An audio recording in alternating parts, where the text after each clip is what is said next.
എല്ലാവർക്കും നമസ്കാരം. ഏവർക്കും ട്രൂയിലേക്ക് സ്വാഗതം.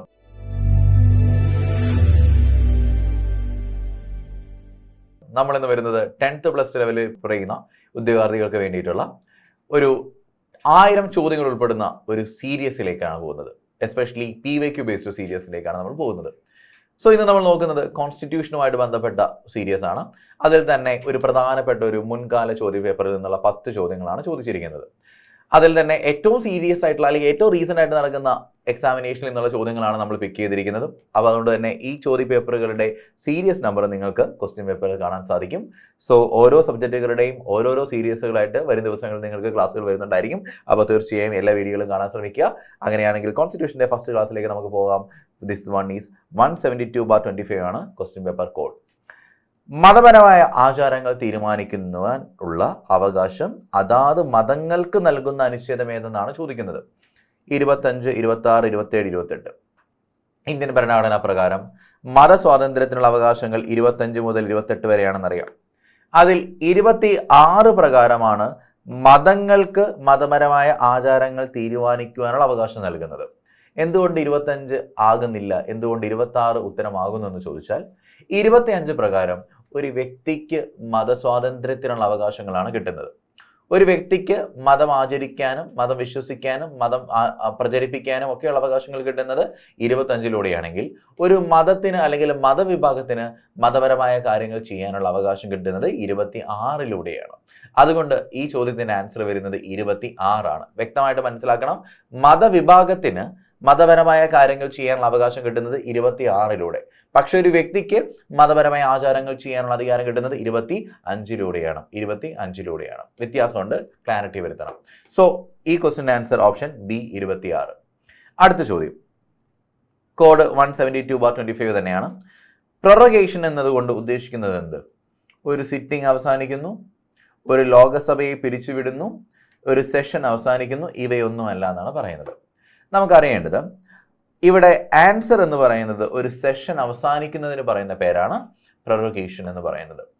പൊതുവെ പാർലമെന്റ് വർഷത്തിൽ 3 തവണയാണ് സമ്മേളിക്കുന്നത്. ബഡ്ജറ്റ് സമ്മേളനത്തിലൂടെയും ശീതകാല സമ്മേളനത്തിലൂടെയും അതുപോലെ തന്നെ മഴക്കാല സമ്മേളനങ്ങളിലൂടെയാണ് നമ്മൾ സമ്മേളിക്കുന്നത്. സമ്മേളനം വിളിച്ചു ചേർക്കുന്നത് രാഷ്ട്രപതിയാണ്. സമ്മേളനം വിളിച്ചു ചേർക്കുന്നതിനെ നമ്മൾ സമ്മണിംഗ് എന്ന് വിളിക്കും. അതുപോലെ സമ്മേളനം പിരിച്ചുവിടുന്ന അവസ്ഥയുണ്ട്. സമ്മേളനം പൊതുവെ ഫെബ്രുവരി മാസം മുതൽ അടുത്ത മെയ് മാസം വരെയാണ് ബഡ്ജറ്റ് സമ്മേളനം ഉള്ളത്. മെയ് മാസമാകുമ്പോൾ ആ സമ്മേളനം പിരിച്ചുവിടുന്നതിന് പറയുന്ന പേരാണ് പ്രൊറഗേഷൻ എന്ന് വിളിക്കുന്നത്. സോ സമ്മേളനം വിളിച്ചു ചേർക്കുന്നതിനെ വിളിക്കുന്ന പേര് സമ്മണിങ്, സമ്മൺ ചെയ്യുക. സമ്മേളനം പിരിച്ചുവിടുന്നതിന് പറയുന്ന പേര് പ്രൊറഗേഷൻ ആണ് വിളിക്കുന്നത് കേട്ടോ, പ്രൊറഗേഷൻ. സോ ദി ആൻസർ എന്ന് പറയുന്നത് സെക്ഷനെ അഥവാ സമ്മേളനം അവസാനിപ്പിക്കുന്നതിന് പറയുന്ന പേരാണ് പ്രൊറഗേഷൻ. അതിന് സിറ്റിംഗ് എന്നല്ല വിളിക്കുന്നത്.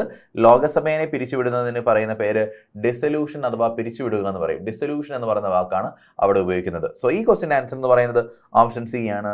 ഒരു സെഷൻ അവസാനിക്കുന്നു അല്ലെങ്കിൽ സെഷൻ പിരിച്ചുവിടുന്നു എന്നുള്ളതാണ്. അടുത്ത ചോദ്യം 17/25. താഴെ തന്നിരിക്കുന്നതിൽ സാംസ്കാരികവും വിദ്യാഭ്യാസപരമായ മൗലികാവകാശങ്ങളിൽ ഉൾപ്പെടുത്താത്തത് ഏതെന്നാണ് ചോദിക്കുന്നത്. സോ ആദ്യം നമുക്ക് ഉൾപ്പെടുന്നത് ഏതാണെന്ന് നോക്കാം, അന്നേരം നമുക്ക് ഉൾപ്പെടാത്തത് ഏതാണെന്ന് നോക്കാം. അങ്ങനെയല്ലേ നോക്കേണ്ടത്.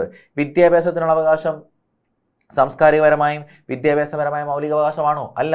29-ലും 30-ലുമാണ് സാംസ്കാരികപരമായും വിദ്യാഭ്യാസപരമായ മൗലികാവകാശങ്ങൾ കിട്ടുന്നത്. എന്താണെങ്കിലും വിദ്യാഭ്യാസത്തിനുള്ള അവകാശം 29-ലും 30-ലും പറയുന്നതില്ല, അല്ലെ? ന്യൂനപക്ഷങ്ങളുടെ ഭാഷ, സംസ്കാരം ഇവ സംരക്ഷിക്കാനുള്ള അവകാശം 29-ലൂടെ 30-ലൂടെ കിട്ടുന്നുണ്ടോ? കിട്ടുന്നുണ്ട്. 29-ലൂടെയാണ് കിട്ടുന്നത്. ന്യൂനപക്ഷങ്ങൾക്ക് വിദ്യാഭ്യാസ സ്ഥാപനങ്ങൾ സ്ഥാപിക്കാനുള്ള അവകാശം 29-ലൂടെ 30-ലൂടെ കിട്ടുന്നുണ്ടോ? ഉണ്ട്. 30-ലൂടെയാണ് കിട്ടുന്നത്. അപ്പൊ അങ്ങനെയാണെങ്കിൽ ബിയും സിയും ഉൾപ്പെടുന്നുണ്ട്, അല്ലെ? എ ഉൾപ്പെടുന്നില്ല. ഇവയൊന്നും അല്ല എന്നാണ് ഡിയിൽ കൊടുത്തിരിക്കുന്നത്. അതും തെറ്റാണ്. അങ്ങനെയാണെങ്കിൽ ആൻസർ ഏതാ വരുന്നത്? ഓപ്ഷൻ എ ആണ്. ഓപ്ഷൻ എയിൽ വരുന്നത് ഉൾപ്പെടാത്തത് എന്നാണ് ചോദിച്ചിരിക്കുന്നത്. So the right answer is option A, വിദ്യാഭ്യാസത്തിനുള്ള അവകാശം. ഓക്കെ. സോ ആൻസർ വളരെ സിമ്പിൾ ആയിട്ടുള്ള ഒരു ആൻസർ ആണ്. അടുത്ത ചോദ്യത്തിലേക്ക് പോവുകയാണെങ്കിൽ രാജ്യസഭയുടെ അധ്യക്ഷനും ഉപാധ്യക്ഷനും ലോകസഭയുടെ സ്പീക്കർക്കും ഡെപ്യൂട്ടി സ്പീക്കർക്കുമുള്ള ശമ്പളം, ഭത്ത ഇവയെക്കുറിച്ച് പരാമർശിച്ചിരിക്കുന്ന ഇന്ത്യൻ ഭരണഘടനയുടെ ആർട്ടിക്കിൾ ഏത്? 73 ആണോ? അല്ല. 116 ആണോ? അതുമല്ല. ആർട്ടിക്കിൾ 70 ആണോ? അതല്ല. ആർട്ടിക്കിൾ 97 ആണ്. 97 ആണ്. നമ്മുടെ പാർലമെന്റിലെ MP-മാർക്കുള്ള അല്ലെങ്കിൽ ഈ പറയുന്ന അധ്യക്ഷന്മാർ, ഉപാധ്യക്ഷന്മാർ, സ്പീക്കർ, ഡെപ്യൂട്ടി സ്പീക്കർ ഇവരുടെ ശമ്പളം, ഭത്ത അല്ലെങ്കിൽ സാലറി എലമെന്റ്സുകളൊക്കെ തീരുമാനിക്കുന്നതുമായിട്ട് ബന്ധപ്പെട്ട കാര്യങ്ങൾ പ്രതിപാദിക്കുന്ന വകുപ്പ് ഏതാണെന്ന് ചോദിച്ചാൽ അനുച്ഛേദം 97 ആണ്. അനുച്ഛേദം 97 മറക്കരുത്, ഓർത്തിരിക്കണം, ഇമ്പോർട്ടന്റ് ആണ്. 97 എന്ന് പറയുന്ന ആർട്ടിക്കിളാണ്. സർക്കാർ ഉദ്യോഗസ്ഥരോട് തങ്ങളുടെ കടമ നിർവഹിക്കാൻ നിർബന്ധിക്കുന്ന റിട്ട്. ഇന്ത്യൻ ഭരണഘടനാ പ്രകാരം 5 രീതിയിലുള്ള റിട്ടുകളാണ് നിങ്ങൾക്ക് കിട്ടുന്നത്. ഒന്ന് ഹെബിയസ് കോർപ്പസ്, രണ്ടാമത് മാൻഡമസ്, മൂന്നാമത്തേത് certiorari, prohibition and quo warranto. അതിലേത് റിട്ട് പ്രകാരമാണ് ഒരു സർക്കാർ ഉദ്യോഗസ്ഥനോട് ഒരു ജോലി ചെയ്യാൻ വേണ്ടി അല്ലെങ്കിൽ അയാളുടെ കർത്തവ്യങ്ങൾ ചെയ്യാൻ വേണ്ടി ആവശ്യപ്പെടുന്നതെന്ന് ചോദിച്ചാൽ അത് മാൻഡമസ് ആണ്. Mandamus. So the answer is mandamus. അങ്ങനെയാണെങ്കിൽ നമുക്ക് 5 റിട്ടുകൾ നോക്കിയാലോ. ആദ്യത്തെ റിട്ടിന്റെ പേരാണ് habeas corpus. Habeas corpus. Habeas corpus എന്ന് പറഞ്ഞാൽ ഒരു വ്യക്തിയെ അന്യായമായിട്ട് അറസ്റ്റ് ചെയ്ത് കൊണ്ടുപോയാൽ അദ്ദേഹത്തിനെ ഹാജരാക്കാൻ വേണ്ടി അല്ലെങ്കിൽ ആ വ്യക്തിയുടെ ശരീരത്തിനെ ഹാജരാക്കാൻ വേണ്ടി നമ്മുടെ കോടതി പുറപ്പെടുവിക്കുന്ന റിട്ടിന് പറയുന്ന പേരാണ് habeas corpus. So habeas corpus എന്ന് പറയുന്ന ആ റിട്ട് മനസ്സിലാക്കാൻ, ഓർത്തു വെക്കാൻ വേണ്ടി ഒരു വാക്ക് നമുക്ക് പഠിച്ചു വെക്കാം. Human body. Human body. ഒരു വ്യക്തിയെ അന്യായമായിട്ട് അറസ്റ്റ് ചെയ്യുകയാണെങ്കിൽ, തടവിൽ വെക്കുകയാണെങ്കിൽ ആ വ്യക്തിയെ കോടതിയുടെ മുമ്പാകെ ഹാജരാക്കാൻ വേണ്ടി ആവശ്യപ്പെടുന്ന ഒരു റിട്ടാണല്ലോ ഹെബിയസ് കോർപ്പസ്. അങ്ങനെയാണെങ്കിൽ habeas corpus equals to human body എന്ന് പഠിച്ചു വെക്കാൻ പാടില്ലേ? നമുക്ക് ഓർത്തു വെക്കാൻ വേണ്ടിയുള്ള വാക്കാണ് ഹെബിയസ് കോർപ്പസ്, ഹ്യൂമൻ ബോഡി എന്ന് പറയുന്ന വാക്ക്. ഓക്കെ. അതുപോലെ എന്താണ് മാൻഡമസ്? ഒരു സർക്കാർ ഉദ്യോഗസ്ഥൻ അദ്ദേഹം ചെയ്യേണ്ട ഔദ്യോഗിക കർത്തവ്യങ്ങൾ ചെയ്തില്ല എന്ന് വിചാരിക്കുക. അങ്ങനെ ചെയ്തില്ലെങ്കിൽ അദ്ദേഹത്തിനെ കൊണ്ട് ചെയ്യിപ്പിക്കാൻ വേണ്ടി കോടതി പുറപ്പെടുവിക്കുന്ന റിട്ടിന് പറയുന്ന പേരാണ് മാൻഡമസ്. മാൻഡമസ്. അപ്പൊ മാൻഡമസ് എന്ന് പറയുന്നതിന്റെ ഭാഗമായിട്ട് നമുക്ക് ഓർത്തിരിക്കേണ്ട ഒരു കോഡ് വാക്കാണ് മാൻ മസ്റ്റ് ഡു ഇറ്റ്.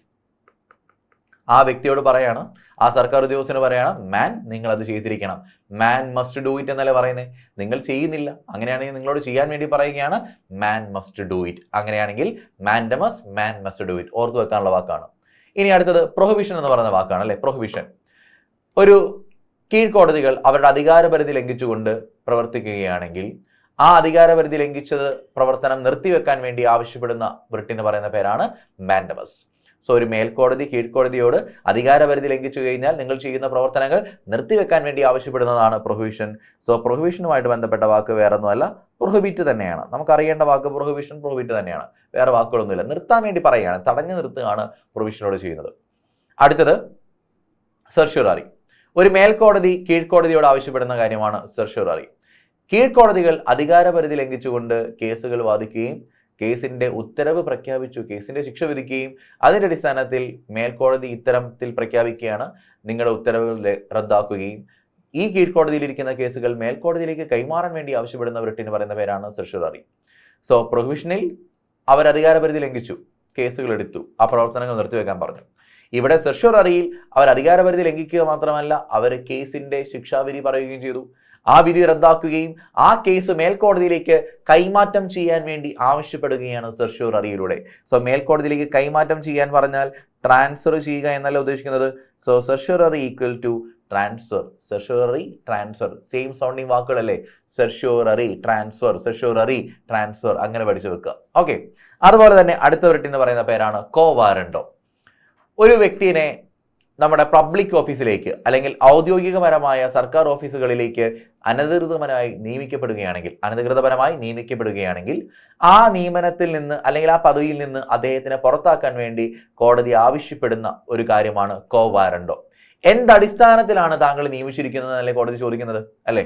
അനധികൃതപരമായി നമ്മുടെ സർക്കാർ സ്ഥാപനങ്ങളിലേക്ക് ഒരു വ്യക്തിയെ നിയമിക്കപ്പെടുകയാണെങ്കിൽ എന്തടിസ്ഥാനത്തിലാണ് നിങ്ങളെ ആ പോസ്റ്റിൽ നിയമിക്കപ്പെടുന്നതെന്ന് കോടതി ചോദിക്കും. അങ്ങനെ കോടതി അദ്ദേഹത്തിന് അനധികൃതപരമായിട്ടാണ് നിയമിക്കപ്പെട്ടതെന്ന് കണ്ടെത്തി കഴിഞ്ഞാൽ ആ പോസ്റ്റിൽ നിന്ന് പുറത്താക്കാൻ വേണ്ടി ആവശ്യപ്പെടും. ആ റിട്ടിന് പറയുന്ന പേരാണ് കോ വാറണ്ടോ. സോ കോ വാറണ്ടോ എന്ന് പറയുന്ന വാക്കിന്റെ അനുബന്ധ വാക്കാണ് ക്വസ്റ്റ്യൻ ചെയ്യുക. കോ വാറണ്ടോ ക്വസ്റ്റ്യൻ ചെയ്യുക, ചോദ്യം ചെയ്യല്ലേ. അയാളുടെ അനധികൃതപരമായ നിയമനത്തിനെ നമ്മൾ എന്ത് ചെയ്യാണ്, ചോദ്യം ചെയ്യുകയാണ് ചെയ്യുന്നത്. Quo warranto equals to question ചെയ്യുക. സോ ഈ 5 വാക്കുകളൊന്ന് ഓർത്ത് വെച്ചാൽ നമുക്ക് ആ ഒരു റിട്ട് ഏതാണെന്ന് മനസ്സിലാകില്ലേ. സോ ഹ്യൂമൻ ബോഡി എന്ന് കേൾക്കുമ്പോൾ മനുഷ്യ ശരീരമായിട്ട് ബന്ധപ്പെട്ട കാര്യങ്ങളാണെങ്കിൽ അത് ഹെബിയസ് കോർപ്പസ് ആണെന്ന് മനസ്സിലാക്കുക. ഒരു സർക്കാർ ഉദ്യോഗസ്ഥനോട് ചെയ്യാൻ പറയുകയാണെങ്കിൽ അതിനെ മാൻ മസ്റ്റ് ഡു ഇറ്റ് എന്ന് പറയാം അല്ലെ. ഒരു കാര്യം ചെയ്യരുതെന്ന് പറയുകയാണെങ്കിൽ അത് പ്രൊവിഷൻ ആണെന്ന് പറയാം. ഒരു കാര്യം കൈമാറാൻ ചെയ്യാൻ പറഞ്ഞാൽ അത് എന്ത് ചെയ്യുക, അത് സെർഷ്യോററി ആണെന്ന് മനസ്സിലാക്കുക. ഒരു കാര്യം ചോദ്യം ചെയ്യുകയാണെങ്കിൽ, അയാളുടെ നിയമനത്തിനെ ചോദ്യം ചെയ്യുകയാണെങ്കിൽ അതെന്തായിട്ട് മനസ്സിലാക്കുക, അതിനെ കോവ രണ്ടോ ആണെന്ന് മനസ്സിലാക്കുക. സോ ഈ ചോദ്യത്തിന്റെ ആൻസർ ഓപ്ഷൻ സി ആണ്, മാൻഡമസ്. എല്ലാവർക്കും മനസ്സിലായെന്ന് വിശ്വസിക്കുന്നു.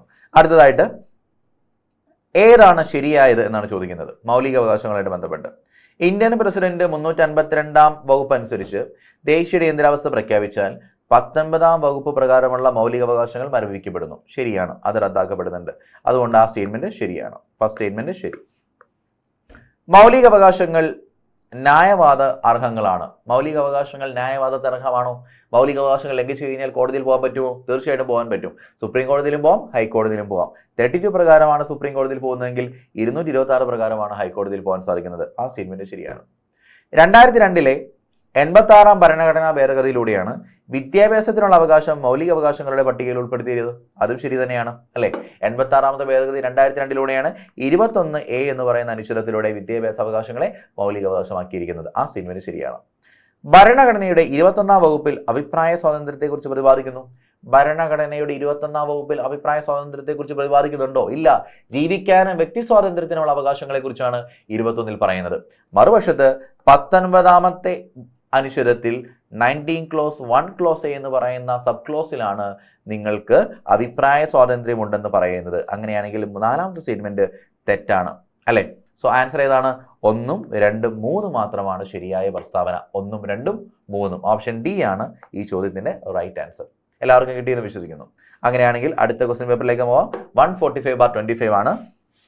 ഇന്ത്യൻ ഭരണഘടനയിൽ പ്രതിപാദിക്കുന്ന സ്വകാര്യ സ്വത്തുമായി ബന്ധപ്പെട്ട കാര്യങ്ങളാണ് പറയുന്നത് അല്ലെ. സ്വകാര്യ സ്വത്തുക്കൾ അഥവാ നമ്മുടെ പ്രൈവറ്റ് പ്രോപ്പർട്ടി എന്ന് പറയാം. സോ സ്വത്തവകാശം എന്ന് പറയുന്നത് മൗലികാവകാശമായിരുന്നു എന്ന് നിങ്ങൾക്കറിയാം. പക്ഷേ സ്വത്തവകാശത്തിനെ മൗലികാവകാശത്തിൽ നിന്ന് എടുത്തു മാറ്റിയെന്ന് നിങ്ങൾക്കറിയാം. അതുമായി ബന്ധപ്പെട്ട കാര്യങ്ങളാണ് സ്റ്റേറ്റ്മെന്റിൽ ചോദിച്ചിരിക്കുന്നത്. ആദ്യം ചോദിച്ചിരിക്കുന്നു, സ്വകാര്യ സ്വത്തവകാശം മൗലികാവകാശങ്ങളുടെ പട്ടികയിൽ നിന്ന് ഒഴിവാക്കിയത് ഇന്ദിരാഗാന്ധി പ്രധാനമന്ത്രിയായ കാലഘട്ടത്തിലാണോ? ആണോ? സ്വകാര്യ മൗലികാവകാശം, ഈ സ്വത്തവകാശം എന്ന് പറയുന്നത് മൗലികാവകാശത്തിൽ നിന്ന് എടുത്തു കളഞ്ഞത് 44ാമത്തെ ഭേദഗതിയാണ്. അത് പാസ്സാക്കിയ വർഷം 1978 1978 ഇന്ദിരാഗാന്ധി താഴെ ഇറങ്ങിയിരുന്നു. അതിന് പകരക്കാരനായിട്ട് അന്ന് നിലവിൽ വന്ന പ്രധാനമന്ത്രി മൊറാർജി ദേശായി ആയിരുന്നു. സോ മൊറാർജി ദേശായിയുടെ കാലഘട്ടത്തിലാണ്, ജനതാ ഗവൺമെന്റിന്റെ കാലഘട്ടത്തിലാണ് അത് എടുത്തു കളഞ്ഞിരിക്കുന്നത്. അപ്പൊ അങ്ങനെയാണെങ്കിൽ 1ാമത്തെ സ്റ്റേറ്റ്മെന്റ് തെറ്റ്. പ്രധാനമന്ത്രി ഇന്ദിരാഗാന്ധി അല്ല, മൊറാർജി ദേശായി.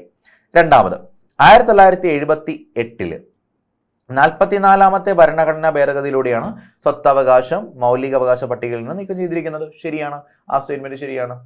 ഇനി നിലവിൽ ഭരണഘടനയുടെ 300A എന്ന വകുപ്പിലാണ് സ്വകാര്യ സ്വത്തവകാശത്തെക്കുറിച്ച് പ്രതിപാദിക്കുന്നത്. ആണോ? ആണ്. ഭരണഘടനയിലെ 31 എന്ന് പറയുന്ന അനുച്ഛേദത്തിൽ നിന്ന് 300A എന്ന് പറയുന്ന അനുച്ഛേദത്തിലേക്ക് മാറ്റി. ഭാഗം 3ൽ നിന്ന് ഭാഗം 12ലേക്ക് മാറ്റി. അങ്ങനെയാണെങ്കിൽ 300Aയിലാണ് ഇപ്പൊ സ്വകാര്യ സ്വത്തവകാശത്തെക്കുറിച്ച് പ്രതിപാദിക്കുന്ന സ്റ്റേറ്റ്മെന്റ് ശരിയാണ്. അങ്ങനെയാണെങ്കിൽ ഈ ചോദ്യത്തിൽ ചോദിച്ചിരിക്കുന്നത് ശരിയായ പ്രസ്താവനകൾ കണ്ടെത്തുക എന്നാണ് പറഞ്ഞിരിക്കുന്നത്. സോ 2, 3 ശരിയായ പ്രസ്താവന. So the answer is option D ആണ്. ഈ ചോദ്യത്തിന്റെ ആൻസർ ഓപ്ഷൻ ഡി ആണ്. ഓക്കെ, അടുത്തതായിട്ട് നമുക്ക് നോക്കാം. ഇന്ത്യയുടെ ദേശീയ ചിഹ്നവുമായി ബന്ധപ്പെട്ട തെറ്റായ പ്രസ്താവനയാണ് ചോദിച്ചിരിക്കുന്നത്. എന്താണ് തെറ്റായ പ്രസ്താവന? സത്യമേവ ജയതേ എന്ന് മുണ്ടകോപനിഷത്തിൽ നിന്നെടുത്ത മുദ്രാവാക്യം ദേശീയ ചിഹ്നത്തിന്റെ അടിഭാഗത്ത് ആലേഖനം ചെയ്തിരിക്കുന്നു. ശരിയാണ്. സിംഹം, കാള, കുതിര, ആന എന്നീ മൃഗങ്ങൾ രൂപങ്ങൾ ദേശീയ ചിഹ്നത്തിലുണ്ട്. അതും ശരിയാണ്. 1947 ഓഗസ്റ്റ് 15 ദേശീയ ചിഹ്നം ഔദ്യോഗികമായി അംഗീകരിച്ചത്. അത് തെറ്റാണ്. എന്തുകൊണ്ട് തെറ്റെന്ന് ഞാൻ പറഞ്ഞുതരാം. സാരനാഥിലെ അശോക സ്തംഭത്തിലെ സിംഹതോരണമാണ് ഇന്ത്യയുടെ ദേശീയ ചിഹ്നമായി സ്വീകരിച്ചത്. തീർച്ചയായിട്ടും അത് ശരിയാണ്. അപ്പോൾ ആൻസർ തെറ്റായിട്ട് വരുന്നത് 3 മാത്രമാണ്. തെറ്റായിട്ടുള്ള സ്റ്റേറ്റ്മെന്റാണ് ചോദിച്ചിരിക്കുന്നത്, 3 മാത്രമാണ്. എന്തുകൊണ്ടാണെന്ന് ചോദിച്ചാൽ 1950 ജനുവരി 26 ഇന്ത്യൻ ഭരണഘടന നിലവിൽ വന്ന ആ ദിവസമാണ് ദേശീയ ചിഹ്നമായി ഈ പറയുന്ന മുദ്രയെ നമ്മൾ ഒഫീഷ്യലി അംഗീകരിക്കുന്നത്. അപ്പോൾ 1950 ജനുവരി 26 അത് ഒഫീഷ്യലി അംഗീകരിക്കുന്നത്. 1947 ഓഗസ്റ്റ് 15 അല്ല. സോ ആൻസർ എന്ന് പറയുന്നത് 3 മാത്രം തെറ്റാണെന്നുള്ളതാണ്. സോ ഓപ്ഷൻ സി ആണ് ഈ ചോദ്യത്തിന്റെ right answer. So question code നോക്കുക 144-4525. ഇനി 1125 എന്ന് പറയുന്ന ക്വസ്റ്റ്യൻ പേപ്പർ കോഡിന്റെ മറ്റൊരു ചോദ്യമാണ്. ഇന്ത്യൻ ഭരണഘടനയുടെ 8ാം പട്ടിക അനുസരിച്ച് നിലവിൽ എത്ര ഔദ്യോഗിക ഭാഷകളുണ്ടെന്നാണ് ചോദിച്ചിരിക്കുന്നത്. 20, 21, 22 and 15. The right answer is 22. Indian ഭരണഘടനാ പ്രകാരം ഇപ്പോൾ നിലവിൽ 22 ഔദ്യോഗിക ഭാഷകളേ ഉള്ളൂ.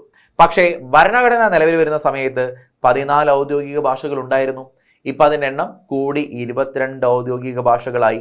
നമ്മുടെ മലയാളം, തമിഴ്, കന്നഡ, തെലുങ്ക്, ഹിന്ദി അല്ലെങ്കിൽ ഹിന്ദി അല്ലെങ്കിൽ സിന്ധി അങ്ങനെ മുതലായ ഒരുപാട് ഭാഷകൾ ഇപ്പോൾ എന്താണ് നമ്മുടെ മൗലിക അല്ലെങ്കിൽ നമ്മുടെ പ്രധാനപ്പെട്ട ഔദ്യോഗിക ഭാഷകളിലാണ്. ഔദ്യോഗിക ഭാഷകളെക്കുറിച്ച് പ്രതിപാദിക്കുന്ന പട്ടിക ഏതാണെന്ന് ചോദിച്ചാൽ 8ാമത്തെ പട്ടികയാണ്. സോ ദി ആൻസർ ഈസ് 22 ആണ്, 22. ഇനി വരുന്നത് 10ാമത്തെ ചോദ്യമാണ്, നമ്മുടെ അവസാനത്തെ ചോദ്യമാണ്. താഴെ പറയുന്നതിൽ ഇന്ത്യ ദേശീയ ഗാനവുമായി ബന്ധപ്പെട്ട തെറ്റായ പ്രസ്താവന അല്ലെങ്കിൽ പ്രസ്താവനകൾ ഏതാണ് ചോദിക്കുന്നത്. ദേശീയ ഗാനം ഏതാണ്? നമ്മുടെ വന്ദേ മാതരമാണോ അതോ നമ്മുടെ ജനഗണമനയാണോ? ദേശീയ ഗാനം എല്ലാവർക്കും അറിയാം, ജനഗണമനയാണ്. അങ്ങനെയാണെങ്കിൽ ജനഗണമനയായിട്ട് ബന്ധപ്പെട്ട ചോദ്യങ്ങളാണ് ചോദിച്ചിരിക്കുന്നത്. ജനഗണമന ദൈർഘ്യം ഏകദേശം 51 സെക്കൻഡാണ്. അല്ല, എല്ലാവർക്കും അറിയാം അത് 52 സെക്കൻഡാണ്. ആ സ്റ്റേറ്റ്മെന്റ് തന്നെ തെറ്റായില്ലേ? തെറ്റായി. ഇന്ത്യൻ നാഷണൽ കോൺഗ്രസിന്റെ 1911 കൽക്കത്ത സമ്മേളനത്തിൽ ജനഗണമന ആദ്യമായി ആലപിച്ചത് മാലിനി ചൗധരിയാണ്. ആ സ്റ്റേറ്റ്മെന്റ് പൂർണ്ണമായിട്ടും തെറ്റല്ല. ആ സ്റ്റേറ്റ്മെന്റ് തെറ്റാണെങ്കിലും ഈ പറയുന്ന ഇവിടെ വരെയുള്ള കാര്യങ്ങൾ ഓക്കെയാണ്. പക്ഷെ അതിനുശേഷം പറഞ്ഞ കാര്യങ്ങൾ തെറ്റാണ്. മാലിനി ചൗധരിയല്ല, സരളാ ദേവി ചൗധരിയാണ് അത് ആലപിച്ചിരിക്കുന്നത്. സരളാ ദേവി ചൗധരിയാണ് ആലപിക്കുന്നത്. നമ്മുടെ രവീന്ദ്രനാഥ് ടാഗോർ അല്ലേ, രവീന്ദ്രനാഥ് ടാഗോറിന്റെ മരുമകളായിരുന്നു ഈ പറയുന്ന സരളാ ദേവി. അദ്ദേഹമാണ് അത് ആദ്യമായിട്ട് ആലപിക്കുന്നത് 1911. അപ്പോൾ ആ സ്റ്റേറ്റ്മെന്റും തെറ്റാണ്. നോബൽ സമ്മാന ജേതാവായ ബംഗാളി കവി ബങ്കിം ചന്ദ്ര ചാറ്റർജിയുടെ കവിതയിലെ വരികളാണ് ദേശീയഗാനത്തിൽ ഉൾപ്പെടുത്തിയിരിക്കുന്നത്. അതെങ്ങനെ ശരിയാകും? ദേശീയഗാനം എന്താണെങ്കിലും എഴുതിയിരിക്കുന്നത് രവീന്ദ്രനാഥ് ടാഗോർ ആണെന്ന് ഇവിടുത്തെ ചെറിയ കുട്ടികൾക്ക് വരെ അറിയാം അല്ലേ. അപ്പൊ എന്താണെങ്കിലും ബങ്കിം ചന്ദ്ര ചാറ്റർജി എഴുതിയിരിക്കുന്നത് ദേശീയ ഗാനമല്ല, ദേശീയ ഗീതമാണ്. അത് നമ്മുടെ വന്ദേ മാതരമാണ്. അങ്ങനെയാണെങ്കിൽ ആ 3ാമത്തെ സ്റ്റേറ്റ്മെന്റും തെറ്റാണ്. 1ഉം 2ഉം 3ഉം തെറ്റാണ്. അങ്ങനെയാണെങ്കിൽ തെറ്റായ പ്രസ്താവനകൾ ഏതാണെന്ന് ചോദിച്ചാൽ ഇവയെല്ലാം തെറ്റാണ് അല്ലേ. 1ഉം 2ഉം 3ഉം എല്ലാം തെറ്റാണ്. So the answer is option D ആണ് വരുന്നത് അല്ലേ. സോ ഇതൊക്കെ റീസെന്റ് ആയിട്ട് വന്നിരിക്കുന്ന മുൻകാല PYQs ആണ്. അതുകൊണ്ട് തന്നെ വളരെ ചാൻസസ് ഇനിയും ചോദിക്കാനുള്ള ചാൻസസ് ഉണ്ട്. കാരണം റീസെന്റ് ആയിട്ട് ചോദിച്ചിരിക്കുന്ന ഒരു ട്രെൻഡിൽ നിന്നോ ടോപ്പിക്കിൽ നിന്നൊക്കെ വീണ്ടും ചോദ്യങ്ങൾ വരാനുള്ള ഒരു ഓപ്ഷൻ ഉള്ളത് കൊണ്ട് തന്നെ കൂടുതലും നിങ്ങൾ ഈ ചോദ്യങ്ങളിലേക്ക് നിങ്ങൾ നോക്കുക, ഫോക്കസ് ചെയ്യുക. അപ്പോൾ ഇത്രയും ചോദ്യങ്ങളിലൂടെ നമ്മൾ കുറേയധികം ക്വസ്റ്റ്യൻസ് കംപ്ലീറ്റ് ചെയ്തിരിക്കുന്നു. ഇനിയും ഇതുപോലത്തെ സീരീസ് ഓഫ് ക്വസ്റ്റ്യൻസുകളും ക്ലാസ്സുകളും വരാനിരിക്കുന്നു. എല്ലാവരും നമ്മുടെ ചാനൽ ഫോളോ ചെയ്യുക. എല്ലാവർക്കും നന്ദി, നമസ്കാരം. വീണ്ടും മറ്റൊരു ക്ലാസ്സുമായിട്ട് നമുക്ക് കാണാം. Thank you so much.